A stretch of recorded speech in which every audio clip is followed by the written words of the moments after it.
Welcome to Breakfast with Spaniels with Dr. Judy Morgan.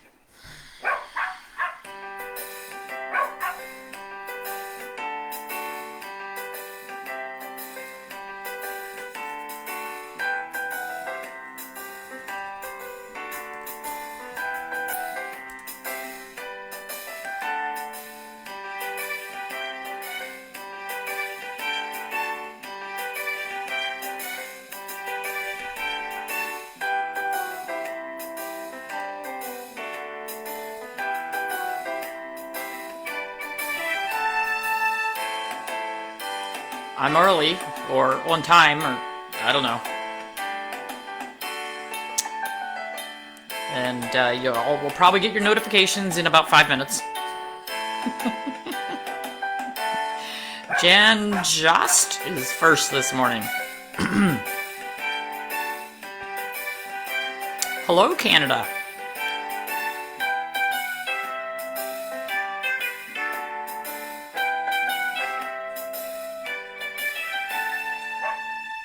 Remember, you can purchase all of Dr. Morgan's products at her website at www.drjudymorgan.com. Now it's time to sit back, relax, and enjoy the show.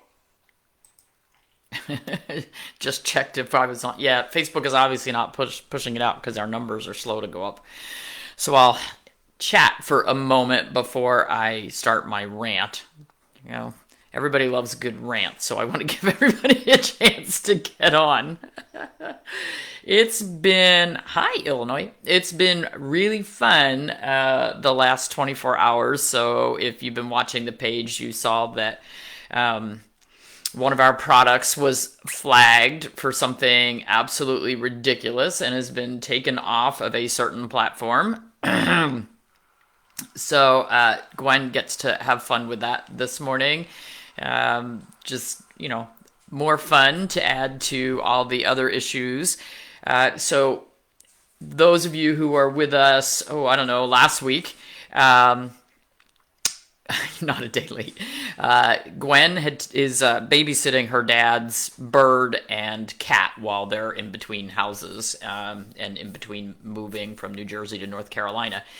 And the cat has really smelly pee and refuses to use the litter box, will only pee on the bathroom rug, and only pees once a day. Just problematic for Gwen. Luckily, bathroom rugs are washable and then disposable when the cat leaves. But so Gwen was pretty sure the cat had a urinary tract infection, and she took the cat to her veterinarian and asked to have lab work and urine run on the cat, and said she thought the cat had a urinary tract infection. So the veterinarian said, "Oh yeah, sounds like a urinary tract infection. Here, we'll just dispense antibiotics, Clavamox, which is kind of the first one they grab for kitty cats. We'll just dispense Clavamox and send you home with that, and we'll call you with the results in a day or two."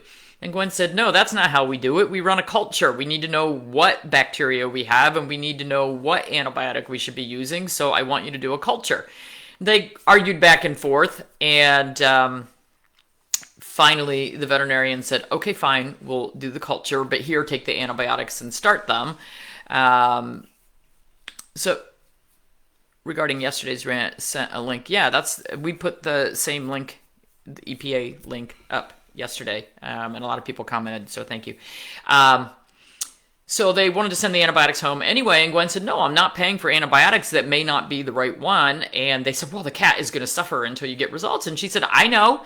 The cat's already had the urinary tract infection for a while, so 3 more days while we wait for a culture isn't going to make that much difference to the kitty cat." So they agreed, and Gwen left with the cat, and then they called her and said, "Hey, there's bacteria in the urine. Looks like the cat has a urinary tract infection. We've got the Clavamox. You should come pick it up." And Gwen said, "No, I'm waiting for the culture." So that was a week ago. Here we are. It's, yesterday, Wednesday. Was yesterday Wednesday? Gwen hadn't heard from them. So she finally called them and said, "Hey, where's my culture results? I got to get this cat treated." And they said, "Culture? What culture?" The one that she paid $300 for. And then they said, "Oh, the lab didn't run the culture." Now, my question is, are they just blaming the lab? I told Gwen she needs to ask to see the requisition form that was sent to the lab because you always keep a copy. The question, good morning, Wales. The question is, did the lab forget to run a culture, which would be highly unlikely if it was on the request form, or did they forget to put it on the request form?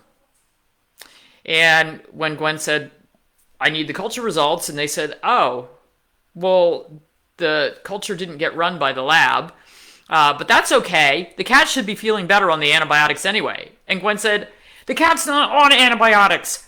I wanted to wait for the culture. I want to make sure we use the right antibiotic. So Gwen was a little angry. She started texting me with, capital letters and exclamation marks. Pretty ticked off. And I can't blame her. I mean, she went in there. She was very specific about what she wanted and made a big deal about it. You would think of all people that they would have run the culture because it was such a big deal. Or not. So they said, well, you can bring the cat in for a complimentary cystocentesis. In other words, we're not going to charge you to get more urine out of your cat's bladder for our mistake. And I said, well, wait a minute. There's no sense putting the cat in a carrier, dragging the poor stressed cat all the way to the vet office. I said, I can come to your house and stick a needle in your cat's bladder and get the urine if you can hold the cat, which I know she can. So now I have to go to Gwen's house today at the end of the day when she's done work and get urine so she can take a sterile sample back to the veterinarian so that they can run the culture that they were supposed to run a week ago that they argued about. Yeah, well, Gwen's complaint was it hasn't been the same at that veterinary office since a certain candy company bought them out. That candy company who also bought out the veterinary labs and veterinary radiology and blah, blah, blah, blah, blah. So that's Gwen's aggravation. But that was on top of the aggravation of our product being pulled down. That all kind of happened in about the same 5 minutes. But it was on top of my aggravation from my consultations yesterday. And my veterinary peers are going to start hating me because I want them to be held accountable. Gwen's veterinarian did not do what she paid for and asked them to do and had a long conversation about. I know they're busy. I know they're overwhelmed, but they didn't do what they said they would do. So my first consultation yesterday, as I was reading through all the records and notes, it was a consultation for an older dog, small dog, who's shedding protein in the urine. So they diagnosed the dog with protein-losing nephropathy. Sorry, the word just left me. Protein-losing nephropathy. Protein-losing nephropathy basically means there's a lot of protein in the urine. The kidneys are leaking protein, which they're not supposed to do. So this poor dog and this poor woman, they have been doing lab work, like a lot, for a couple of years. And repeating urinalysis and all this stuff. And they keep saying, well, the dog's got a kidney problem and it's in kidney failure. So they treated the dog with benazepril, which is a blood pressure medication, to try to decrease the amount of protein being shed in the urine. It's a pretty standard traditional treatment. The dog's also on some herbs. So she wanted to do a consultation with me about that. And I said, okay. So, I've got all my stuff prepared, herb, diet changes, supplements, all these things based on that diagnosis. And when I got on the call with her, she said, oh, I just had new labs run a couple of days ago. Actually, a week ago. I just had new labs run a week ago. I have a copy of them. Can I send those over? I said, yeah, send those over. And when I looked at them, my jaw dropped and I was stunned. And I said, well, I got to change my focus because I'm sorry, protein-losing nephropathy is not your dog's problem. Your dog's problem is bone marrow cancer. Guess what? Her veterinarian had not told her. Her veterinarian had not given her the results. She said, it's been a week. I haven't even heard from the veterinarian. They haven't even gone over the results, but she did manage to get a copy of them.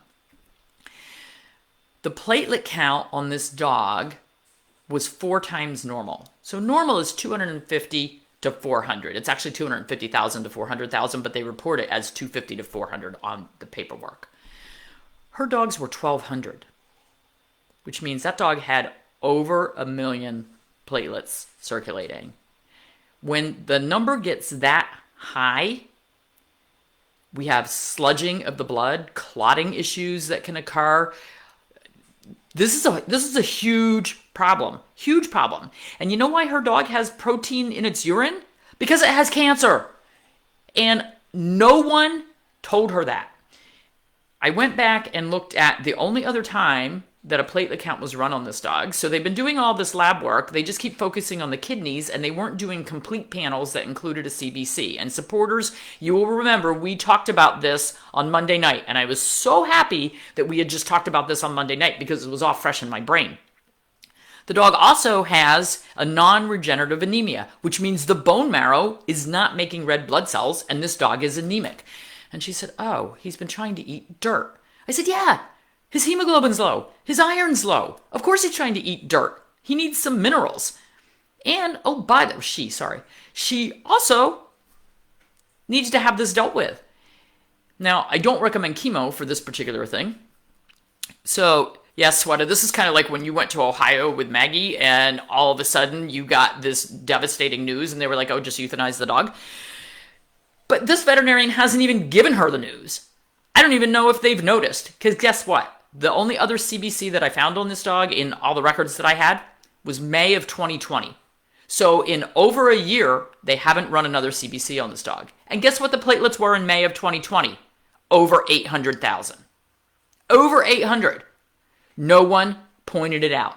No one noticed. No one told her. This dog has had cancer for years in its bone marrow. No one diagnosed it. No one told her. They didn't read the complete labs. They saw the protein in the urine and said, ooh, zone in on that. And they didn't. This is not seeing the forest through the trees. This is so frustrating. So frustrating. So I felt terrible. She's crying. This dog is her everything. It's her only thing. It's she and the dog live together. So, then I spent the rest of the time saying, I'm so sorry. I didn't mean to drop that on you like a bomb. Dropped it like a bomb. Boy, did I feel great. So now we're working on that, and she's actually going to an internal medicine specialist in a couple of weeks to discuss the protein-losing nephropathy. I said, well, I think you got to discuss something different now. Make sure you point that out because your veterinarian hasn't had this discussion. And by the way, when we get done, perhaps maybe you want to call your vet back and say, should we discuss this? Yeah, crying face, exactly. The dog also has had some seizures. So she had an appointment yesterday afternoon to go see a neurologist. I said, well, might be that the dog's throwing some blood clots in its brain because its platelet count is so ridiculously high. This is why I say you guys need to get a copy of the labs. You need to look at them. And anything that you see that is out of the ordinary, question it. Question it. Point it out. I mean, it could have been an honest mistake that they didn't notice it, but they didn't notice it over a year ago when it was 800, and they didn't notice it this week, or actually, they haven't talked to her. But frankly, if I got those lab results back, I'd be on the phone. Well, we always called the next day anyway. But I'd be on the phone the next day going, oh boy, we got a problem. But unfortunately, the veterinarian's going to have to backpedal and say, oh, we've had a problem for a long time. I didn't notice. Hard to admit mistakes. So, my second consult after that one, after I got myself back together from the first one, I cry and then rant and yelled at the family. So the next one I get on, and her dog has stage B1 heart mitral valve disease, so that we're trying to keep that stable, so we talk a lot. Doing a really good job, but the dog had a spike in liver enzymes, a while back, and so we've been dealing with that, and we're actually doing really well with that. But in looking at her lab work, I said, it may be that I just have platelets on my mind today, but did you notice your dog's platelet count is up to 599? So we're at 600, guys. That is not normal. And she said, and I think her vet had actually mentioned it to her and said, oh, they said it's just stress. And yeah, platelets can go up a little bit with stress. 600, I've never seen that. So I said, well, wait a minute. I've got all your lab work here and she goes a lot, like every couple of months. I said, I have all your lab work here for the past couple of years. Let me real quick open it up and, follow the trend. I think I have it written down right here. So her platelets, October of 20 were 384. Normal. March of 21, 482. We're out of the normal range. May of 21, 543. July of 21, 599. There's a trend. They are going up and up and up and up. So this dog either has a huge inflammatory response going on, or this dog's heading in the same direction. So you got to look at everything. You can't pick and choose and say, ooh, I decided it's this based on this one number. Oh, didn't look at everything else. Crap.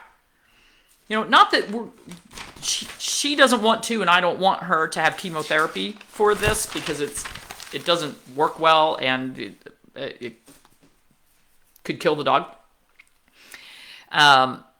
So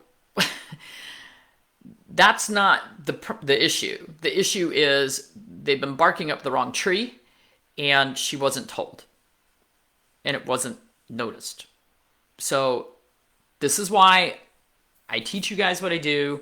This is why with the supporters on Monday night, we went over lab work, and the week before we went over lab work, because you guys have to be educated enough that you can look at it and then look at your notes and say, oh crappy. I better ask questions about that. Vet Tech just told me Tucker's platelets are age-related. 705. Too high, Dawn. Too high. Way too high. It's not age-related. You don't get more platelets as you get older. I'd be worried. I'd be looking for it. And one of the things that you can ask for if you've got things like high platelets or an anemia or some weird high blood cell count, ask for a pathology review. Part of the problem is that a lot of these labs are run on in-house machines, and nobody ever looks at a slide under the microscope to see what the cells actually look like. So when you get lab work done, ask it to be sent to the outside lab. Tell them you don't want it run in-house on their machines. They make more money when they do it in-house, but those machines are not as accurate, and you don't get a pathologist that can look at those slides. So the one, actually both of them, it's like, okay, we need to get lab work looked at by a pathologist. We need those CBCs looked at by a pathologist because they can look at those platelets and say they're normal, they're abnormal. Yeah, if you join supporters, all the back stuff should show up for you, I think. So, it's important, guys. Look at everything, ask questions, get the lab work sent out. If you get a weird CBC, red cell, white cell, a platelet count, if there's weird stuff in there, you can call them up and say, I want a pathologist to look at, because all those big labs have pathologists on staff, and that's what they do. Don't be complacent. Don't be complacent. So, that is my rant for today. Yesterday was a frustrating day. Really frustrating day. So, thank God for donkeys. We go brush donkeys. Nobody showed up to work on the house yesterday either. More frustration. Brr. We're supposed to be 3 weeks away from moving in, but nobody's showing up to get stuff finished. So, what's that about? Yeah, it's all so frustrating.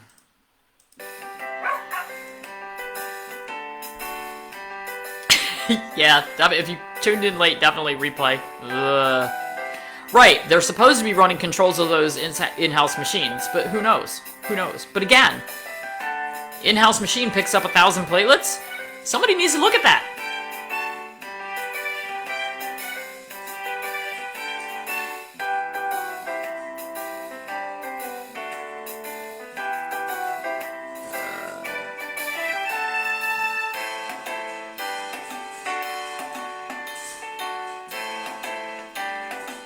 Amy, I'm gonna have to go back and read that. You panicked at the vet, have to contact them? Yeah, I do care. It's just... Come on.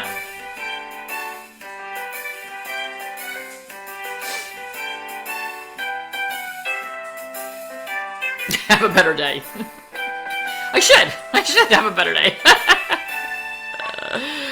Remember, all of Dr. Morgan's products at her Bye, folks. www.drjudy